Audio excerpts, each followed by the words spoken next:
Acum sunt cam resemnați, că au văzut că tot comuniștii au venit la putere. Da. Ce cuvânt de folos dați că eu duc cuvântul ăsta îl duc în oraș, la oamenii ăștia resemnați, dezamăgiți, așa, că au pierdut libertatea din nou. Ce să le zic eu? Ce le ziceți dumneavoastră? Ce le transmiteți lor? Bă! Răbdare, răbdare, răbdare, răbdare, răbdare, răbdare, răbdare, răbdare, răbdare. Și când apare că-i gătit-o eu de la capăt. Și iar, răbdare, răbdare, răbdare, răbdare, răbdare. Și când apare că-i gătit-o eu de la capăt. Și iar, răbdare, răbdare, răbdare, răbdare. Asta e sfatul celui mai mare duhovnic din țara noastră, Vicentie Mălău.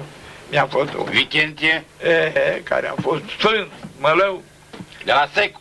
Da, de la Secu. Acolo-s moaștele.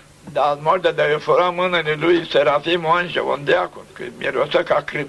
Tot dădea de pomană și mânca la apusul țară, ne-a fost duhovnic. Dar eu n-am de lucru, mă călugărise în anul ăsta, la 37, eram cu Climen Popovici. Am vrut să iau ultimul sat, că Vasile Lăzărescu a făcut cerere la Sfântul Sinod, să-i trimată cei mai buni duhovnici din Moldova să organizeze mănăstirii pustii din Maria Tereza de Ungu. El o măr de la noi, măr doi care strat, Bobu, Nectare, Pentedei de la Secu, mai mult tot, și el a fost primul cel mai mare. Ne-am dus în ei ultimul sat. Deci taică, păi, dată-ne ultimul sat, că de-amor nu m-am mai văzut. El a plecat în Sfântul Munte cu tatăl din Secu, Teofan. Când era de 7 ani și a trăit în Sfântul Munte 30 de ani. Când a venit, a fost stare la Secu și a fost duhovnic la Aga. Aici era cu ea. Atâta era închiriere, o pernă de pai sub cap și o saltea de pai. Și pe sală era o bibliotecă cu cărți. Când ne-am dus să cerem ultimul sat, mai Vicentie Mălău, și ne-a stat. Așa o dragotate, tot dădea de pământ. Minte, la biserică a fost o panace de i-a dus 2 sticle de mere de albin și un colășel și 40 de lei, cum era atunci. O tăie cu roacă, ne-o da nie, jumătate, 20. Și o sticlă de mere.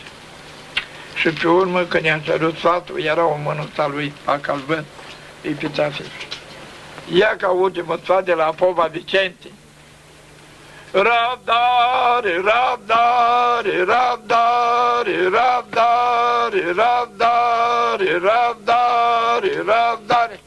Și când apare matalică gătită, eu de la cap. Și iar, răbdare, răbdare, răbdare, și iar. Dar eu n-am de lucru. Și ăla nu zic nică, dar până când păi, nu până la prășit. Că nu duce Evanghelia așa.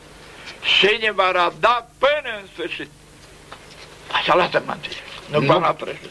Nu până la prășit? Nu, până la sfârșit. Da, așa răbda. Sfântul Acatie, de la Sfântul Ioan Scăraru, a căzut ucenic la un bătrân care îl bătea de 7 ori pe zi. Și 9 ani de zile a stat ucenic la el.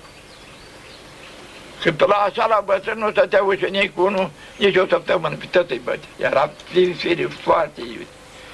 Și numai la 9 ani a murit Sfântul Acatie. Aude Sfântul Ioan Scăraru, conduce 20.000 de sehastră la Muntele Sinai, că am fost acolo. Deci ucenicul cel care răbda astea bătăi de la bătrânul celălalt a murit. S-o duc la el, părinte, unde e Acatie? Da, a murit la bun. Una îngropat, ia acolo în cimitir. Hai să-mi arată. O mers. Și pus o cruce veche. Când o mers, pot 3-4 luni în urmă. Dar Sfântul Ioan Scăraru se duce la crucea lui. Acatie, bre, ai murit? N-a murit! Ascultătorul niciodată nu moare. Și ai spus că a murit părinte. Ai văzut că nu a murit? Vai de mine, crei m-am făcut. Crei m-am făcut. Crei m-am făcut. Dă-mi voie să fac o colibă lângă el, să cer iertare până la moarte. Eu l-am bătut de atâtea ori pe tu. El nu ține că nu mă cere iertare. Fă! Și-a făcut o colibă lângă el. Iartă-mă, Acatie, că te-am bătut de atâtea mii de ori. Și-a arătat Sfântul numai cu 4 de zile înainte de a muri el, că numai un an o trăi bătrân. Părinte, Sfinte sunt mâinile tale, care m-au bătut de atâtea ori, că de toate bătăile am tot cununi aparte. Și Sfinția ta, fiindcă m-ai bătut, mă rog la Mântuitorul să nu te duci în ea, că mi-ai făcut atâtea cununi. Să știi că mai ai 3 zile și vii la mine și vom sta împreună. Așa este. Așa răbdare, nu până la prășit. Până la sfârșit mânca varaiul. Să rămână mult. Mânca varaiul.